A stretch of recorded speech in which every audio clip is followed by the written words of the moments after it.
cans of molasses, a trio of young cook's helpers, or cookies, heads out with one of the two lunches taken at 10 a.m. At 2 p.m. daily to the loggers busy in the woods. The tea which the men claimed was strong enough to float on axe usually arrived hot, and the cookies would build a little fire to warm up the other provisions. Then they would run back to the camp to do the dishes, stoke up the stove, and help the cook prepare the next meal. Here's the cooks.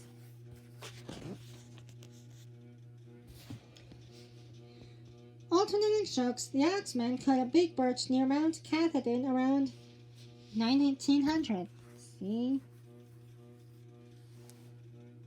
In a photograph taken near Mataukamig River, a pair of loaded sleds prepares to move out on the icy hull of the riverbank. See, they're gonna move out. Whitewater, diverted from Shinbuk, boils down a sluice to carry logs around 40-foot high hills, preventing the timber from piling up at the bottom. The sluice built in two sections with a bend in the middle where a man was stationed to stand out or prod bulky timbers brought the logs down to water fast enough to keep them moving downstream. Clearing a landing, men roll logs into Wasatch Stream using PVs, spike poles with hinged hooks that were invented in Maine. See that? A double-ended bateau, responsive in rough waters, waits while 9 men try to pick apart the jam on the fast-flowing Wasatch. The instant the jam hauled or broke, the logs would shoot out erratically, and the men's lives depended on getting away fast. It was a dangerous maneuver, and the boatmen had to be virtuous. Overturned bateau killed more men on the drive than any other single course. See that?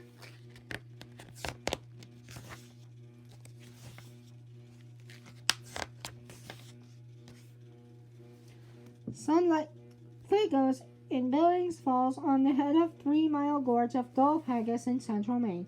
The golden reflections are laminate, a product of iron oxiding in the rocks. See that?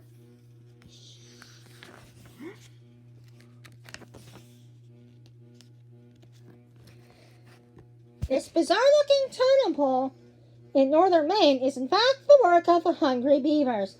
As winter draws on, their stored food becomes scarcer. The beavers sometimes venture out through the snow and nibble on the bark of tree trunks.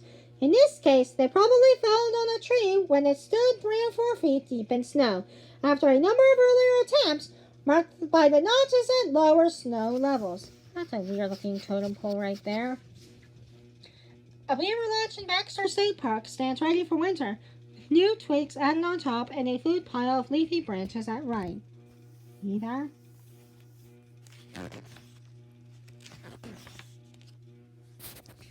A mature bull moose, his large, well-shaped antlers reflecting his prime physical condition, trots across the field in Baxter State Park.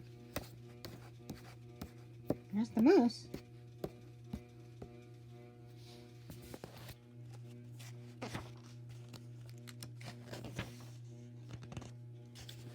An early morning mist shrouds a channel of St. John River in the Seven Islands area of northern Maine.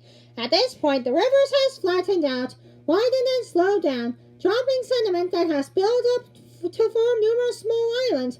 The river here spends a lazy course between its stands of white pines, eerie skeletons, and dead spruces at the gold of turning aspens on the slope of a hill. The mist is kind of foggy here. Flaming mountain ash against green spruce. Wind ruffled reeds and water at Tracy Pond. This is Tracy Pond. Drowned spruces at a beaver pond.